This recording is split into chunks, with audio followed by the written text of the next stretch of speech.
මේ කන්නේදී හෙක්ටයාර් ලක්ෂ 6කට இந்த போகத்தில் செய்கைக்காக உரமானியமாக 6,00,000 ஹெக்டேருக்கு 13,500 மில்லியன் ரூபாய் ஒதுக்கப்பட்டுள்ளது. அங்குள்ள அதிகாரிகளின் தகவல்கள் கிடைக்கப்பட்ட பின்னரே உரமானியம் வழங்கப்படும்.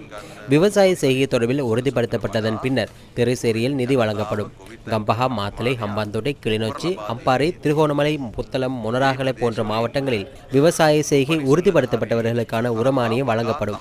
இன்னும் 2-3 நாட்களில் காலி, வவுனியா, முல்லைத்தீவு, மட்டக்களப்பு, அனுராதபுரம், கேகாலை மாவட்டங்களிலும் விவசாய செய்கையில் ஈடுபடுபவர்களுக்கான உரமானியம் வழங்கப்படும். விவசாய செய்கையை ஆரம்பித்துள்ளவர்களுக்கு மானியத்தை வழங்குவதற்கான செயற்பாடுகள் முன்னெடுக்கப்பட்டுள்ளன. மக்கள் தற்போது மிகவும் ஆர்வத்துடன் விவசாய செய்கையில் ஈடுபட்டுள்ளதை காணக்கூடியதாக உள்ளது.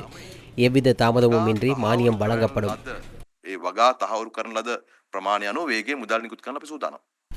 நாட்டில் முன்னெடுக்கப்படவுள்ள காற்றாலை மின் உற்பத்தி திட்டம் தொடர்பிலும் அமைச்சரவை தீர்மானங்கள் தொடர்பான ஊடக சந்திப்பில் கருத்து தெரிவிக்கப்பட்டது. அதானியின் காற்றாலை மின் உற்பத்தி செயற்திட்டம் தொடர்பிலான தற்போதைய நிலை என்ன? அரசு தலைவரின் விஜயத்தின் பின்னர் ஏதேனும் மாற்றங்கள் உள்ளனவா?